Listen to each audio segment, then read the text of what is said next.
नीतीश जी आपको छोड़ करके चले गए, इस पर आप क्या कहना चाहते हैं? हम बोले सुनिए, कौन आया कौन गया ये महत्वपूर्ण नहीं है। गृह मंत्री का बेटा बीसीसीआई का सेक्रेटरी बन जाएगा और आपके बाल बच्चा को कुछ नहीं मिलेगा। अरे डरिए नहीं, आप नेता छोड़े कि ईडी से घबरा जाइएगा। नेता का बेटा नेता बनेगा, मंत्री का बेटा मंत्री बनेगा, डीएम साहब का बेटा डीएम बनेगा, डॉक्टर साहब का बेटा डॉक्टर बनेगा, लेकिन किसान का बच्चा किसान नहीं बनना चाहता है। बोलिए, युवाओं के साथ बेईमानी हो रही है कि नहीं हो रही है? यह जो भारत जोड़ो न्याय यात्रा है, ये मणिपुर से चल करके बिहार की महान भूमि पे पहुंची है। बोलिए, बिहार महान है कि नहीं है? लेकिन आजकल बिहार को बदनाम भी कर दिया गया है। बदनाम नहीं कर दिया गया है।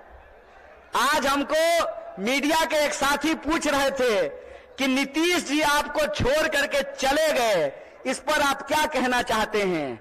हम बोले सुनिए, कौन आया कौन गया ये महत्वपूर्ण नहीं है। महत्वपूर्ण ये है कि बिहार के जो 14 करोड़ लोग हैं, उनका जो हक और अधिकार है, रोजी रोटी कपड़ा मकान का सवाल है, अपने खून के आखिरी कतरे तक उसके लिए संघर्ष करेंगे। ये हमारा कमिटमेंट है, ये हमारा संकल्प है।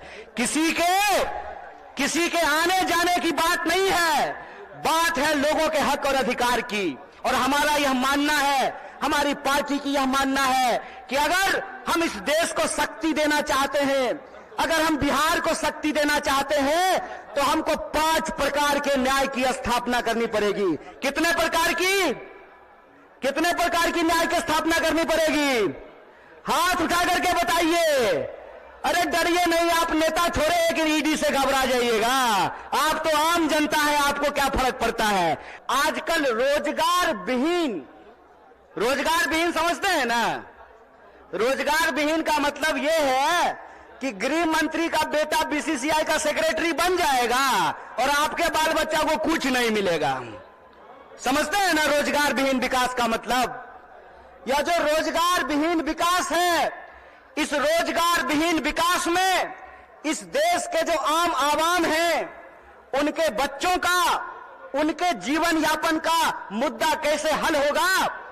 इसीलिए यह बात कांग्रेस पार्टी ने उठाई कि समाज के हर तबके को भागीदारी देना पड़ेगा। भारत दुनिया का सबसे युवा राष्ट्र है, भारत सबसे युवा राष्ट्र है, लेकिन इस देश के युवाओं के साथ अभी यह हो रहा है कि आप पढ़ाई करते हैं, दिन रात तैयारी करते हैं, लेकिन जब नौकरी की बारी आती है तो नौकरी नहीं मिलता है। जब एग्जाम होता है तो प्रश्न पत्र लीक हो जाता है और पैसा लेकर के, घूस लेकर के सीट बेच दिया जाता है। बोलिए, युवाओं के साथ बेईमानी हो रही है कि नहीं हो रही है? चूंकि हमारे माँ बाप किसान हैं, चूंकि हमारे माँ बाप शिक्षक हैं, हमारे माँ बाप साधारण परिवार के लोग हैं, साधारण इनकम के लोग हैं, तो हमारे भविष्य के बारे में कोई नहीं सोचता है। बताइए, नेता का बेटा नेता बनेगा, मंत्री का बेटा मंत्री बनेगा, डीएम साहब का बेटा डीएम बनेगा, डॉक्टर साहब का बेटा डॉक्टर बनेगा, लेकिन किसान का बच्चा किसान नहीं बनना चाहता है। बोलिए, किसान का बच्चा किसान बनना चाहता है? क्यों नहीं बनना चाहता है?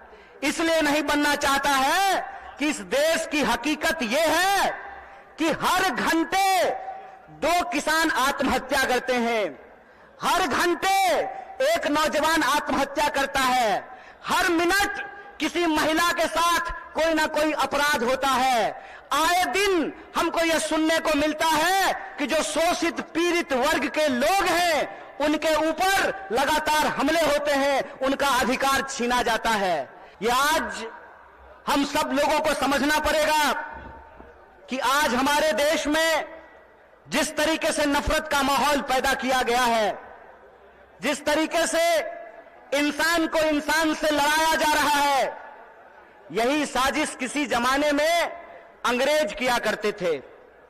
अंग्रेज भारत के लोगों को आपस में लड़ाते थे, हिंदू मुसलमान करवाते थे, मंदिर मस्जिद करवाते थे और फूट डाल करके हमारे ऊपर 200 साल तक राज किया था। एक बार फिर से जो लोग आजादी के आंदोलन में हिस्सा नहीं लिए, जिन्होंने इस देश के लिए शहादत नहीं दी, जो जेलों में नहीं गए, फांसी पे नहीं चढ़े, वो लोग जो उस वक्त अंग्रेजों की मुखबिरी किया करते थे, आज गद्दी पर बैठ करके फिर से लोगों को आपस में लड़ा रहे हैं, लोगों के बीच में नफरत फैला रहे हैं। बोलिए, ऐसा है कि नहीं है? नफरत फैल रहा है ना? कौन फैला रहा है?